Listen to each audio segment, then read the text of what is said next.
Excellent. We now come to oral questions. The Honourable Member for Battersea, representing the Church Commissioners. The Right Honourable Member for Kenilworth and Southam, representing the Speaker's Committee on Electoral Commission. Dave Robertson. Thank you, Mr Speaker. Number one, please. Who's answering? Marsha, take over. Thank you, Mr Speaker. And with your permission, if I can group questions 1, 4, 5, 11 and 12. The listed places of worship grant scheme provides support to religious communities with listed buildings by refunding the cost of VAT on repairs. The Church Commissioners view the scheme as an effective way to deliver transformational benefits to local communities, enabling restoration, repair and improved access. I welcome the support shown for the scheme by honourable members across this House. Robertson. Thank you, Mr Speaker. The listed place of worship grant scheme is absolutely essential to renovations and improvements being made by St Michael's Greenhill Church in my constituency. Can she give any assurance to me and the constituents across Lichfield, Burnwood and the villages that this grant and government support will be available to support excellent projects like the creation of a new community hub? Well, can I just congratulate the my honourable friend for raising this issue? And obviously, you know, it's so important that our local churches are supported, and ensuring churches like St Michael's in his constituency are able to deliver the repairs that they need so they can continue to be a benefit to their communities. The National Churches Trust recently found that for every £1 investment, £16 is returned to the local community in the form of events facilities, warm spaces, food banks and so much more. Now, he will not be surprised to know that I have raised this issue on the listed places scheme with my right honourable friend, the Secretary of State for Culture, Media and Sports, and I really do hope that the government are listening and will want to continue with this vital and essential scheme. Christine Sullivan. Thank you very much, Mr Speaker. The construction of St Michael's Church in Linlithgow began in 1424, and it's a significant centre of worship in the newly formed parish of Linlithgow in Avon Valley. As a Category A listed site, it's benefited greatly from the listed places of worship and grant scheme over the years. Can the Minister advise what engagement the Commissioners have had with representatives of churches in Scotland around the importance and effectiveness of the scheme? So look, I know that, for example, St Michael's Church in Linlithgow in my honourable friend's constituency is a beautiful medieval church with strong community links and engagement. And whilst I am only accountable to the Church of England, I can reassure my honourable friend that the Church is working closely with its partners in Scotland as they too want clarity on the future of this vital scheme. And I would be happy to put my honourable friend in touch with the head of church buildings for the Church of Scotland if she so wishes. Liz Twist. Thank you, Mr Speaker. St Ives Church in my constituency in Ledgate is known as the Miners' Cathedral. The building's full of heritage, but costly maintenance issues are threatening its very survival.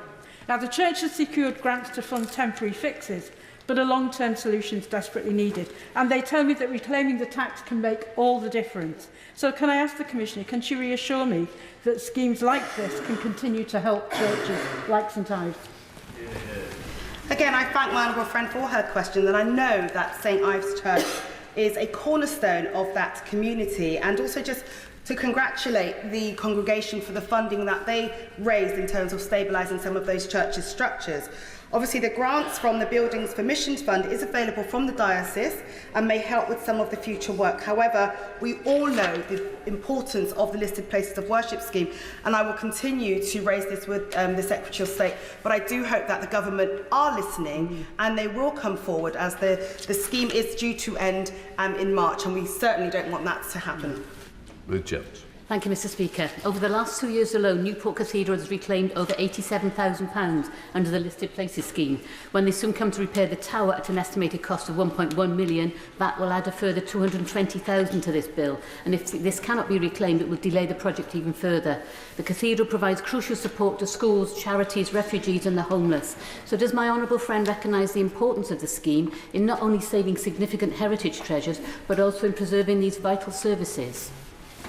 Well, I thank my friend for her question, and I absolutely do recognise the importance of the scheme, but also its impact on some of those churches' social impact projects and the difference that it is making in her community. As I said to my colleague earlier, I would be very happy to put my honourable friend in touch with the Director of Property Strategy for the church in Wales, because obviously she can discuss this issue and obviously hopefully they can lobby together to ensure, I say once again, Mr Speaker, that this scheme is renewed. Gregory Stafford. Mr Speaker, the withdrawal of the listed places of worship scheme disproportionately affects rural churches. In my constituency of Farnham and Borden, 6 listed churches saved nearly £43,000 in the last financial year through the scheme. The rectors of St Andrew's Farnham and St Bartholomew's and St Christopher's in Hazelmere have raised concerns with me this week about the oversubscribed nature of other grant opportunities, such as the National Lottery Heritage Fund, which combines heritage restoration under the same scheme as, for example, coastal protection in the Humber Estuary. This dilutes vital church funds and the need for their heritage. Can the Honourable Lady inform me how churches can be supported to preserve heritage in my constituency if the VAT relief for repairs is not reinstated? Well, I thank the Honourable Member for his question, and as he's obviously heard throughout this question time, that we are keen to ensure that this listed places of worship grant scheme does continue, because we can see the immense benefits it brings to our communities, but also in helping to alleviate some of the challenges around raising funds. It's important that all of our heritage buildings, and that includes our churches, are preserved, but also that there is the adequate funding available to them. I'd be very happy if the Honourable Member would like to meet with him to discuss this further.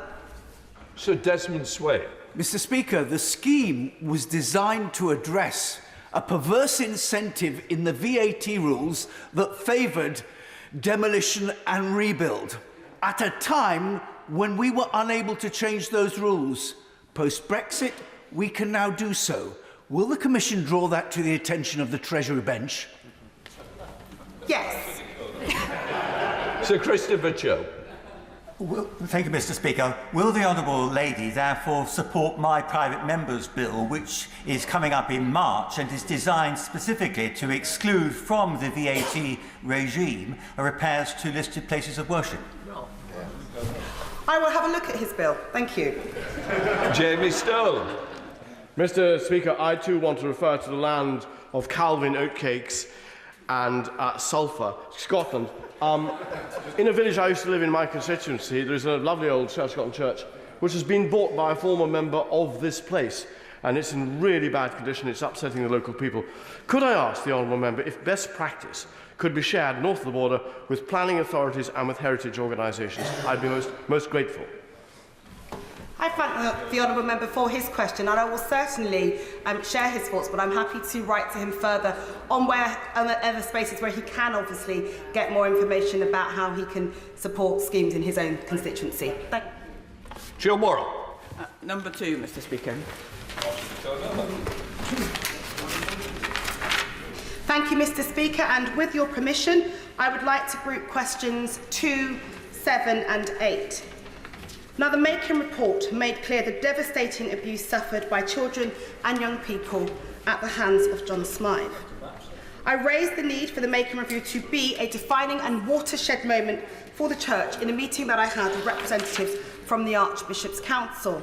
Now, we know the review made 27 recommendations, some of which have already been implemented, and I'm awaiting a full and thorough update from the Church on the detailed progress that is being made on each of those recommendations. This work is in addition to the ongoing efforts to respond to both the Wilkinson and Alexis J's inquiry into child sexual abuse. Following these reports, the Church began developing potential new safeguarding models, which will be decided at the General Synod in February. Jill Morrow. Thank my honourable friend for that response, and I want to pay tribute to my ecclesiastical co-worker, the Right Reverend Helen Ann Hartley, Bishop of Newcastle, for her leadership and courage in championing the voices of victims in the wake of the Macon Review. Newcastle is proud of her. Absolutely. Are the Church Commissioners aware of her ongoing concerns about the implementation of the review? And in particular, what can they do to ensure that dioceses have the resources necessary to implement a high standard of safeguarding, and also that the Church is focused on the interests of the victims and the vulnerable rather than the career interests of leading clergy? Hear, hear. Thank my honourable friend for her question, and she rightly raises the work that her own bishop has been doing in her constituency on this issue. Apologies, Mr. Speaker, did I do something wrong? No, it's not you. Somebody came in front of me while I was looking to you. Oh, sorry. I thought it was me. So look, following the Making Review, colleagues like my honourable friend and many that are represented here today and from across the House have rightly been raising their concerns about safeguarding in the Church. And this week, I met with representatives from the Archbishop Council, including the Bishop of Stepney, Joanne Grenfell, who is the lead bishop for safeguarding in the Church, to raise my concerns. And you can rest assured that they were made robustly. Now, the Church's National Safeguarding Team is now at stage 3 of its 4-stage process to assess and deal with the risk posed by those criticised in the Making Review. And again, that is rightly welcome. But additionally, the Church institutions have developed its 2 model proposals on safeguarding that will go to Synod in February. And those models, independent safeguarding models, will look at a scrutiny body as one, and then more of a safeguarding operations independent of the actual Church in itself. So I will be at the Synod in February, and I will be listening to that debate closely. But make no mistake, I've said this, the Church has an enormous amount of work to do to create a culture shift. That is what is required. They need to rebuild trust and they need to rebuild confidence. But also it's very important that everybody here feels as though they also get the opportunity to raise their concerns. So I want to thank my honourable friend and others for ensuring that they've raised this issue here today. Sir Gavin Williamson. Thank you, Mr. Speaker, and very much like to pay tribute to the Bishop of Newcastle as well. But what was so tragic is that there were so few senior voices being heard in the Anglican Church. And in the Making Review, it did name the Bishop of Lincoln, it named the Bishop in charge of the Episcopal Church, and actually so few people have been held to account. So will the Honourable Lady please make sure that more people are properly held to account, and actually some of the people who have been named are cleared out of those top jobs? The honourable member makes a really critical point on this, and that's why it is so important for the Church to view this moment as the chance to really turn a corner and make this a watershed moment, because we need change and those responsible must be held to account. I'm very happy to discuss this further with the honourable member if it will be of help to him, but he can make no mistake that I strongly believe that it is important that the Church is held to account on that. The lead bishop, Bishop of Stepney, and also the Director for Safeguarding, both welcomed the Making Review when it was first published last year, and we have to ensure that those recommendations are implemented. Richard Baker. Thank you, Mr. Speaker. The urgent need for independent scrutiny of the Church's safeguarding procedures was highlighted both by the Making Report and by the independent inquiry into child sexual abuse. Can my honourable friend tell me what the current arrangements are for independent scrutiny of safeguarding following the dismissal of the Church's independent safeguarding board, and what the timetable is for a permanent system for independent scrutiny, and when that will be in place to safeguard against such appalling acts of abuse which was highlighted in both these reports? Thank you. Independent scrutiny of the Church's safeguarding work is extremely and incredibly important.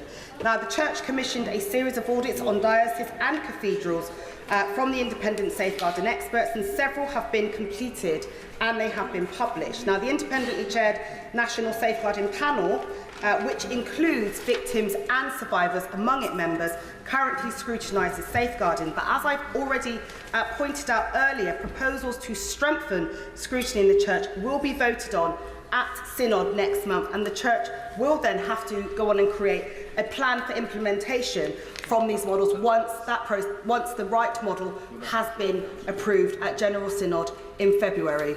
Rachel Blake. Question 3, please, Mr. Speaker. Thank you, Mr. Speaker. And can I thank my honourable friend for her question? The Hyde Park estate has been managed by the Church Commissioners for over 150 years, and they are committed to its long-term stewardship. As responsible landlords, the Commissioners are committed to adopting best practice and have continuous investment programmes for the management of buildings of the estate to ensure that they remain fit for purpose now and both in the future. Rachel Blake. Thank you, Mr. Speaker. For months now, I've been working with residents of the Quadrangle, of Water Gardens and of Connaught Village on the scale of their service charges. Can the member for Battersea join me in congratulating them on their hard work? They have managed to reduce their service charges by 10%. And does she agree with me that they shouldn't have had to work this hard? And will she join me in a meeting with the Church Commissioners to improve the transparency and their monitoring of service charge levels? Of course, and I do congratulate them on the hard work. I know in my own constituency the challenges around the increases in service charges, and it's so important that they are transparent to everybody. And I'd be very happy to join my honourable friend in a meeting with her residents on this issue. But I would also recommend maybe also include those from the Church Commissioners in the Property Services team. I hope that will be okay. Thank you. Jim Shannon. Thank you, Mr. Speaker. Can I thank the member for the Honourable Lady for her answer? Hyde Park Estate, of course, is an oasis of peace and tranquility in the middle of concrete and buildings used daily by many. What steps will the Church take to ensure that there are sufficient amount of waste disposal and recycling bins across the Hyde Park Estate for those with 2 legs and indeed those with 4 legs? Thank you. Well, I'm sure that they... Thank you, Mr. Speaker. I'm sure that those managing the estate and maintaining it are looking at all of these issues, but I'd be very happy to also write to my honourable gentleman with further information on that. Right, Joe Powell. Question number 6, please, Mr. Speaker. Mr. Speaker, with your permission, I will answer this question alongside question number 10. When establishing the political finance regime, Parliament's explicit intention was to ban foreign donations, but limitations of the current law mean that it is possible for money from foreign sources to enter the UK electoral system through donations from UK companies. For this reason, the Electoral Commission has called for the laws around company donations to be strengthened to ensure parties cannot accept money from companies that have not made enough in the UK to fund their donation or loan, to impose a duty to carry out enhanced Know Your Donor checks and improve transparency over donations made through unincorporated associations. Jean-Paul. To thank the right honourable member for his answer. In recent weeks, we've seen the unedifying spectacle of parties opposite trying to curry favour with one particular foreign billionaire. But this issue is much bigger than Elon Musk. Transparency International UK estimate £1 in 10 in our system, that's 115 million since 2021, comes from questionable sources or sources we don't know the origin of. So when will these proposals come forward so we can debate them in this House and tackle this threat to our democracy? So, Jeremy. Well, as the honourable member will understand, proposals to change the law must come from the government, where I gently suggest he has more influence than I do. But he's right that transparency is crucial here, and it's important that we understand the source of these donations so that those political parties accepting them can be properly held to account. Alistair Carmichael. Thank you, Mr. Speaker. Surely, even in these febrile times, it shouldn't be difficult to build a consensus around the proposition that foreign money should not be coming into British politics. So, can we not just get the parties together now to agree the strongest possible package of reforms so that we don't have to react when it's too late? Sir Jeremy. Well, I'm grateful to the right honourable gentleman, and as I mentioned, there is a consensus in this House that foreign donations should not play a part in British politics. But there are gaps in the law, and as I've mentioned, the Commission believes those gaps can be properly closed by further legislation. It is speaking to the government about that, and I know that the Commission would be happy to discuss the matter further with the right honourable gentleman if he wishes.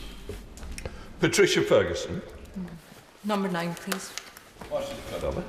Thank you, Mr. Speaker. In 2020, the House of Bishops created the Archbishops Anti-Racism Task Force, followed by the Archbishops Commission for Racial Justice, to continue the work to tackle racial injustice in the Church and society.